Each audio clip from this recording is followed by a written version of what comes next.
Mass defect. Now, what is the mass defect? How we can define mass defect? तो mass defect को define करने का सबसे अच्छा तरीका कि भाई हमने सम ऑफ मासेस ऑफ न्यूक्लियॉन्स, जो भी मास प्रोटॉन लिया हमने और न्यूट्रॉन लिया और उनको ऐड कर लिया और ऐड करके न्यूक्लियस का मास देखा तो उनमें कुछ डिफरेंस आएगा। जो डिफरेंस आएगा वही मास डिफेक्ट होता है। देखिए, सम ऑफ मासेस ऑफ न्यूक्लियस, हमें पता है न्यूट्रॉन क्या होता है, न्यूट्रॉन होता है a माइनस जेड, और हमें पता है प्रोटॉन क्या होता है, प्रोटॉन होता है z। तो ये कंडीशन हमारे पास मास ऑफ न्यूट्रॉन से मल्टीप्लाई कर दिया नंबर ऑफ न्यूट्रॉन को, और यहां पर हमने मास ऑफ प्रोटॉन से मल्टीप्लाई कर दिया, तो इन दोनों को ऐड कर दिया और इसमें से न्यूक्लियस के मास को सब्सट्रैक्ट कर दिया। तो जब न्यूक्लियस के मास को सब्सट्रैक्ट कर दिया तो हमने देखा कि एक चेंज आया, एब्सोल्यूट जीरो। वैसे तो जीरो हो जाना चाहिए, लेकिन एब्सोल्यूट जीरो नहीं हो रहा है, देयर इज अ डिफरेंस, कुछ ज्यादा आ रहा है। तो वो जो डिफरेंस आ रहा है, जो चेंज आ रहा है, उसी को हम मास डिफेक्ट बोलते हैं। क्या बोलते हैं? Mass defect. इसी में बात आ जाती है पैकिंग फ्रैक्शन का, कि packing fraction, what do you mean by packing fraction? कि mass defect per nucleon is called packing fraction. कि जितना न्यूक्लियन है पर न्यूक्लियन को हम क्या बोलेंगे? Packing fraction. मास नंबर से डिवाइड कर दीजिए, that is known as packing fraction. Packing fraction measures the stability of nucleus. कि पैकिंग फ्रैक्शन ये मेजर करता है कि न्यूक्लियस कितना स्टेबल होगा। Smaller the value of packing fraction, larger the stability. Smaller the value of packing fraction means जिसमें mass defect कम से कम होगा, जिसका मास एब्सोल्यूट होगा, है ना, कम से कम मास डिफेक्ट आएगा, वो उतना ही ज्यादा स्टेबल होगा। और जिसका मास डिफेक्ट ज्यादा बढ़कर आएगा, जिसका पैकिंग फ्रैक्शन ज्यादा होगा, वो उतना ही ज्यादा अनस्टेबल होगा। अब बाइंडिंग एनर्जी क्या होता है? कि जैसे अगर हमने ग्रेविटेशन पढ़ा हो तो ग्रेविटेशन में हमें पता है कि अर्थ के आसपास एक सैटेलाइट घूमती है। और वो सैटेलाइट क्यों घूमती है? क्योंकि उसने कुछ एनर्जी अर्थ से उधार ली हुई होती है, और अर्थ ये कहता है कि जब तक तुम वो एनर्जी वापस नहीं करोगे तब तक मेरे आसपास घूमते रहोगे। तो सैटेलाइट के पास कोई सोर्स नहीं होता है जिससे वो एनर्जी को वापस कर सके, और इसलिए वो सैटेलाइट गोल गोल गोल गोल घूमती रहती है। सेम इसी तरीके से इलेक्ट्रॉन्स भी होते हैं और न्यूट्रॉन और प्रोटॉन की भी कहानी होती है, बिल्कुल वही कॉन्सेप्ट पे।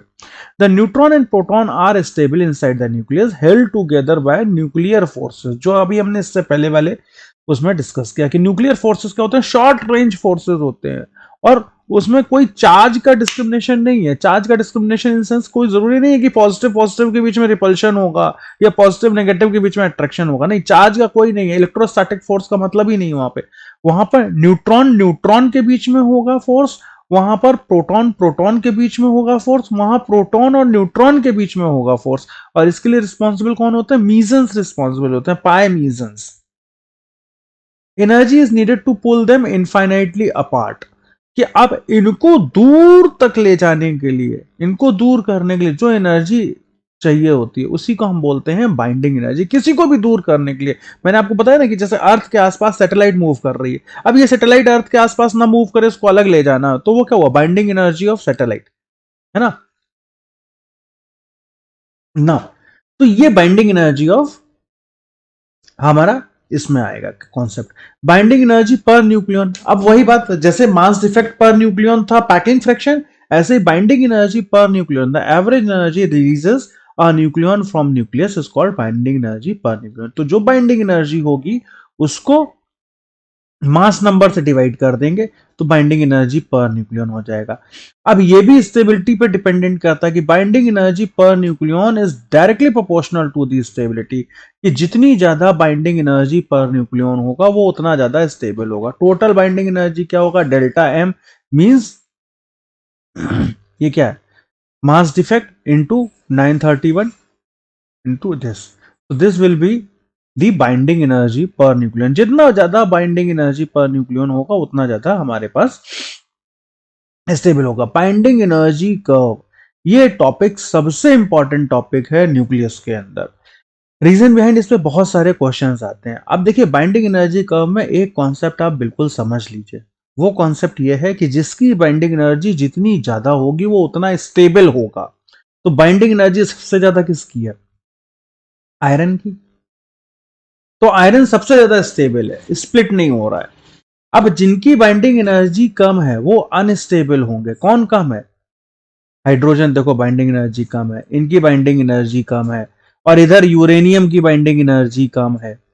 तो जिनकी बाइंडिंग एनर्जी कम है वो क्या होंगे? अनस्टेबल होंगे, यूरेनियम एंड हाइड्रोजन। देखिए 3 पॉइंट में इसको समराइज करता हूं। Some nucleus of mass which are less than 20, जिनका एटॉमिक मास कैसा हो? 20 से कम हो, have large binding energy per nucleon than their nuclear neighbor nuclei. For example, the helium, this. These nuclei are more stable than their neighbor. जिनके पास 20 से ज्यादा का mass number है तो उनकी स्टेबिलिटी हम सिर्फ इस ग्राफ से देख सकते हैं। जैसे देखिए यहां helium is more stable then this one.